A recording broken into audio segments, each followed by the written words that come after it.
दोस्तों नमस्कार। आप देख रहे हैं सत्य तक प्रमोद झा के साथ। दोस्तों ये कहानी भेजी है मेरे दोस्त अजदेश ने। तो अजदेश जी का धन्यवाद करते हुए बढ़ते हैं कहानी की ओर। दरअसल 1 साल पहले की बात है, जब मैं अपनी मौसी जी के गांव कटुआ गया हुआ था। दिन बिताने के बाद जब मैं अपने घर आने के लिए रेलवे स्टेशन पर पहुंचा, तो वहां एक वृद्ध औरत आई जो कुछ परेशान थी। उनके पास जो सामान था उसे वह बाहर तक नहीं ले जा पा रही थी। उस वृद्ध महिला ने मुझे देखा तो मदद के लिए पुकार लिया। दरअसल उस रोज स्टेशन तकरीबन पूरी खाली पड़ी थी। उनके बुलाने पर जब मैं उनके पास गया तो उन्होंने मुझसे कहा कि बाहर किसी सवारी वाहन तक मुझे छोड़ दो। मैंने उनका सामान उठाया और बाहर एक रिक्शे पर उन्हें बैठा दिया। तब उस वृद्ध महिला ने मुझे बहुत सारा आशीर्वाद दिया और दुआएं देती हुई वो वहां से चली गई। उसके बाद मैं भी स्टेशन के अंदर वापस आ गया। मेरी ट्रेन आने में वक्त था, तो मैं वहीं एक खाली पड़ी बेंच पर बैठकर इंतजार करने लगा।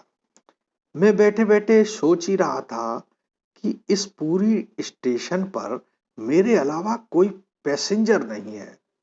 तभी मुझे एक लड़की स्टेशन के अंदर दाखिल होते दिखी। उसे देखकर मैं थोड़ा खुश हो गया कि चलो कोई तो आया। वह लड़की अकेली ही थी। कुछ देर तक तो वह प्लेटफॉर्म पर टहलती रही।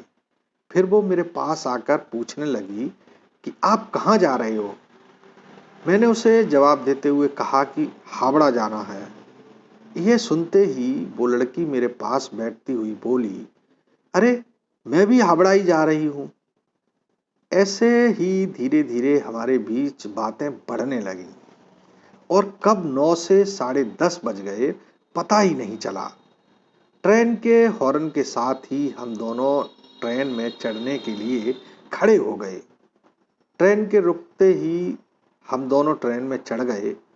बोगी के अंदर गए तो देखा कि स्टेशन की ही तरह बोगी भी पूरी तरह खाली थी। पूरी बोगी खाली होने के कारण वह लड़की भी मेरे पास ही सामने वाली विंडो सीट पर बैठ गई। हम दोनों यही बातें कर रहे थे कि आज ट्रेन इतनी खाली खाली क्यों है। हमेशा तो इस ट्रेन में भीड़ भाड़ रहती थी। हम दोनों ये बातें कर ही रहे थे कि तभी मुझे एक आदमी नजर आया जो पागलों जैसा लग रहा था। वह हम दोनों को देखकर जोर जोर से चिल्लाया, ये ट्रेन ही नहीं है, तुम दोनों नीचे उतर जाओ। पर हम दोनों ने उसकी बात पर कोई ध्यान नहीं दिया। तभी एक झटके के साथ ट्रेन स्टार्ट हो गई। अब हम दोनों बातें करते हुए काफी घुल मिल चुके थे। इसी बीच टीटी भी आ गया। उसने हम दोनों की टिकट चेक की और बिना कुछ बोले वहां से चला गया। जब टीटी वहां से चला गया तो मेरा ध्यान विंडो से बाहर की तरफ गया, तो मैंने देखा कि ट्रेन ने ट्रैक चेंज कर दिया है। अब वो हावड़ा जाने की बजाय किसी दूसरे रूट पर जा रही है। यह देखकर मैं थोड़ा घबरा गया और मैंने उस लड़की से कहा कि देखो ये ट्रेन दूसरे रूट पर जा रही है। तब उस लड़की ने कहा, अरे ऐसा कैसे हो सकता है भला, चलो उस टीटी से पूछते हैं। जब हम लोग उस टीटी को ढूंढने गए तो देखा कि यह पूरी की पूरी ट्रेन ही खाली है। इतना ही नहीं, अब ट्रेन की स्पीड भी कुछ ज्यादा ही हो गई थी। इतनी स्पीड कि बाहर का कुछ ठीक से नजर नहीं आ रहा था। आगे जाकर मुझे टीटी तो नहीं मिला, पर हाँ एक बुजुर्ग जरूर मिला। मेरे पूछने पर कि यह ट्रेन कहाँ जा रही है, उसने बताया कि यह ट्रेन टूटा पुल जा रही है। मैंने यह नाम आज से पहले कभी नहीं सुना था।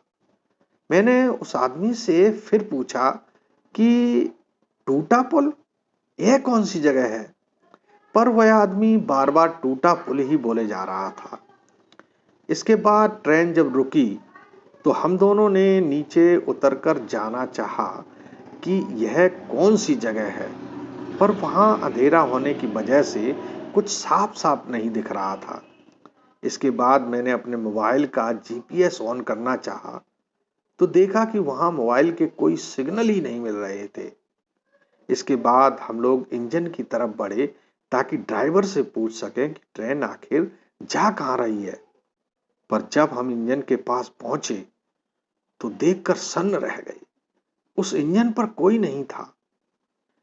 जब तक हम दोनों डर और घबराहट की वजह से पागल से हुए जा रहे थे, तभी वहां ट्रेन के अंदर काफी शोर होने लगा था, मानो काफी लोगों के बीच अफरा तफरी मची हो। हम इससे पहले कि ट्रेन में जाकर देखते, तभी जो यात्री ट्रेन में अब तक दिखाई नहीं पड़ रहे थे, वे सभी एक एक करके नीचे उतरने लगे और उन सभी ने हमें आकर घेर लिया। वे सभी यात्री अजीब से लग रहे थे। उनके चेहरे सफेद थे और उनके अंदर से काफी बदबू आ रही थी। तभी वहां टीटी आकर बोला कि अभी टूटा पुल नहीं आया है, चलो सभी लोग वापस बैठ जाओ। अब मैं समझ गया था कि ये कोई इंसान नहीं है और न ही ये ट्रेन हावड़ा जा रही है। तभी मैंने उस लड़की का हाथ पकड़ा और वहां से भागने लगा। हम लोग भागते भागते काफी आगे निकल आए। तभी वहां एक हाईवे नजर आया।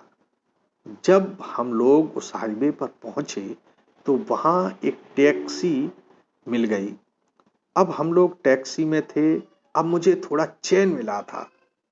इसके बाद उस लड़की ने बताया कि वो भी उसी ट्रेन की यात्री है और वो सारे यात्री टूटा पुल के एक्सीडेंट में मारे गए थे।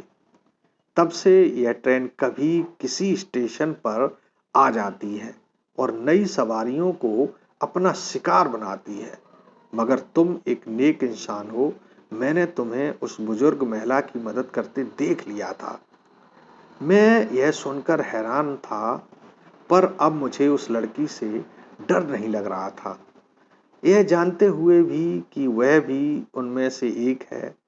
जैसे ही मैं टैक्सी से नीचे उतरा तो उस लड़की ने उस ड्राइवर की गर्दन तोड़ दी और ड्राइवर वहीं पर मर गया। यह देखकर मैंने उस लड़की से चिल्लाते हुए कहा कि इसे तुमने क्यों मार दिया? तो उस लड़की ने कहा कि इसने हमारी बातें सुन ली थी। अब इसे पता चल गया था कि वह ट्रेन कहाँ जाती है, इसलिए मैंने इसे मार दिया। अब तुम जाओ, तुम्हें कुछ नहीं होगा। ये बोलकर वो वहां से गायब हो गई। तभी मैं वहां से वापस आ गया। अब ये घटना और वो लड़की मेरी जिंदगी के एक हिस्सा बन चुके थे, हमेशा हमेशा के लिए। तो दोस्तों, इस कहानी में बस इतना ही। कहानी पसंद आई हो तो कमेंट्स करके जरूर बताएं। और हाँ, अगर आपके पास भी ऐसी कोई कहानी है तो मुझे जरूर भेजें ताकि हम आपकी कहानी को लोगों तक पहुंचा सकें। नमस्कार दोस्तों, देखते रहें सत्य तक, क्योंकि सच जरूरी है।